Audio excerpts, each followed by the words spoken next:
आनंद की प्राप्ति भी हमें प्रभु के पास ही जाने से प्राप्त होती है। न जाने कितने ऐसे महात्मा हैं, संत हैं, जो घरों को छोड़ करके जंगलों में निवास कर रहे हैं, एकदम एकांतवास कर रहे हैं, किसी से कोई मतलब नहीं है। उनको आनंद की कहां प्राप्ति मिल रही, कहां से मिल रहा है? आप जाकर के देखिए हिमालय में जाकर के देखिए, बैठे हैं एकदम समाधि लगा करके, न खाना न पीना न कुछ नहीं, कुछ भी नहीं करते, बैठे हैं बस।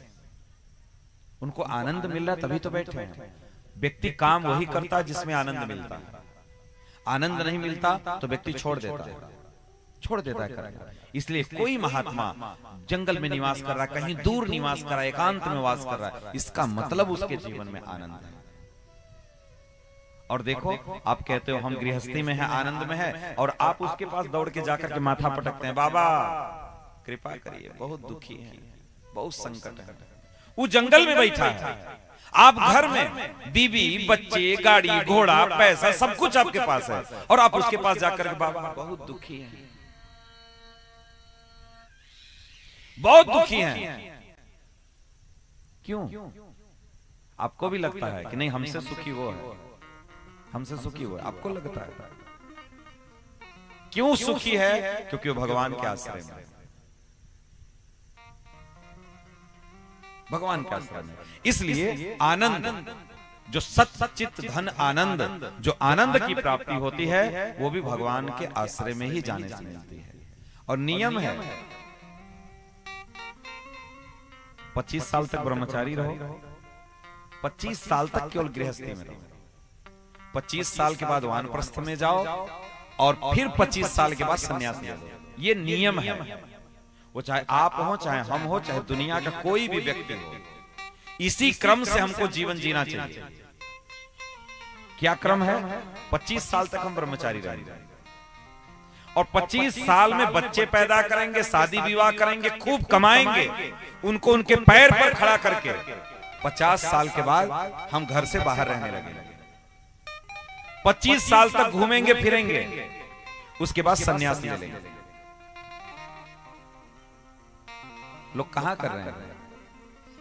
20 साल में तो उतावले हो जा रहे हैं शादी करने के लिए कि नहीं 20 साल को हम शादी करेंगे, और घर में रह रहे हैं, जब तक मर नहीं जा रहे हैं तब तक पड़े हैं घर ही में। चाहे घर में सड़ के मरे, चाहे जो करें, घर ही में पड़े हैं, चाहे बहु डंडा मारे, लात मारे, चाहे जो करे, लेकिन पड़े रहेंगे घर ही में। क्यों?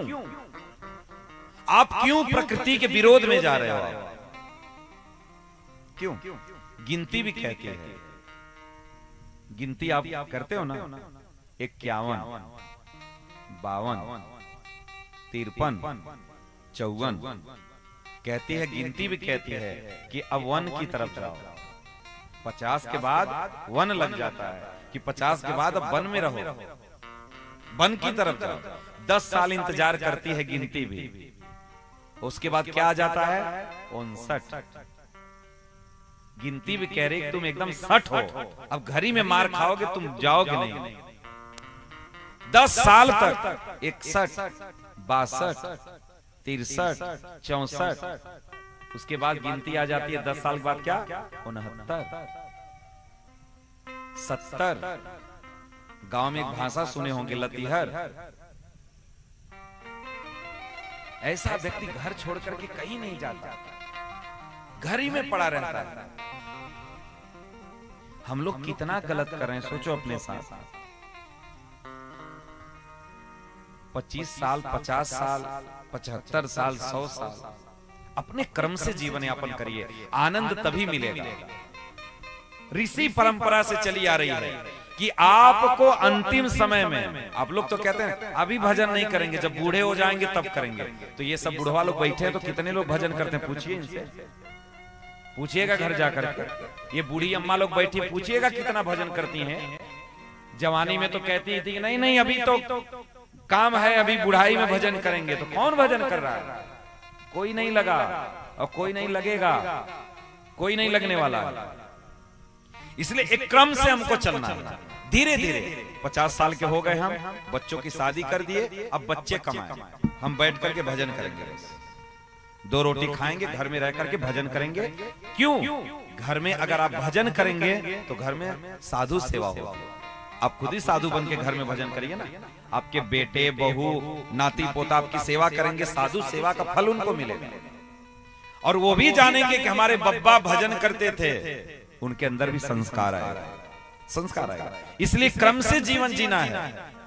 बड़े बुजुर्ग हो गए, अब दद्दा हैं 70 साल के, और लड़के उनको 10 भैंस पकड़ाई दिए, जा तुम लगा रही में मर। खाना 1 पौआ दूध नहीं है और 20 भैंस रखवा करके वो मार प्राण उनका खींच ले रहे हैं बेचारे। मरा जा रहा है बुढ़ा भी बेचारा। हाय रे माया, कैसी छलिया है, आदमी को मतलब एकदम दम निकाल देती है उसकी। और बच्चों का क्या? बच्चे तो जब तक तुम मरोगे नहीं तब तक तुमको छोड़ेंगे, तब तक नहीं छोड़ेंगे जब तक मर नहीं जाते। किसी लायक नहीं रह जाओगे तभी सांस लेंगे, उसके पहले नहीं छोड़ेंगे। इसलिए आनंद में अगर रहना है तो आपको 50 के बाद धीरे धीरे करके भजन मार्ग की तरफ बढ़िए। घर से थोड़ा सा अलग होना शुरू करिए, घर से निकलने का प्रयास करिए, मत घर से निकलिए। हम ये नहीं कह रहे घर छोड़ करके जंगल में चले जाओ, आप तो खुद ही जंगल में वास कर रहे हो, खुद ही जंगल में रह रहे हो, कोई जरूरत नहीं। लेकिन भजन करो घर में रह करके, हाथ में झोली माला ले लो, सुबह उठ करके नहा धो करके अपना थोड़ा भजन करो। उसके बाद सुबह 6 बजे से अपने काम में लग जाओ, पूरा दिन काम करो। इसलिए आनंद की प्राप्ति भगवान के केवल भजन में ही है और कहीं नहीं मिलेगी। देखो, आनंद त्यागने में है, इकट्ठा करने में कोई आनंद नहीं है। बच्चा छोटा सा जन्म लेता है, कोई टेंशन नहीं, उसका भी संसार में कुछ नहीं है ना, इसलिए वो कोई बिना टेंशन का रहता है। लेकिन जैसे जैसे बड़ा होता है, हमारी किताब है, हमारा कॉपी है, हमारा बैग है, हमारा जूता है, फिर बड़ा होता है हमारी साइकिल है, फिर और बड़ा होता है हमारा घर है, हमारी खाट है, हमारा बिस्तर है, वो सारी चीजें इकट्ठा होती चली जाती। फिर हमारी पत्नी है, फिर हमारे बच्चे हैं। जैसे जैसे उसके पास इकट्ठा होता चला जाता है, वैसे वैसे बेचारा संकट में पड़ा जाता है, संकट बढ़ता चला जाता है। इसीलिए 50 साल तक इकट्ठा करो, 50 साल के बाद धीरे धीरे करके छोड़ना शुरू करो। बच्चों को दे दो, पकड़ाना शुरू करो, बच्चों को देना शुरू करो। भैया तुम देखो, हमसे मतलब नहीं, हमारा काम था तुमको पालना, पाल के बड़ा कर दिए, अब तुम कमाने लगे, अब तुम अपना काम करो, हम तो 2 रोटी खा करके भजन करेंगे बस। ये है जीवन शैली। अगर वास्तव में अगर जीवन जीना चाहते हैं, ये जीवन शैली है, इसको बदलना पड़ेगा।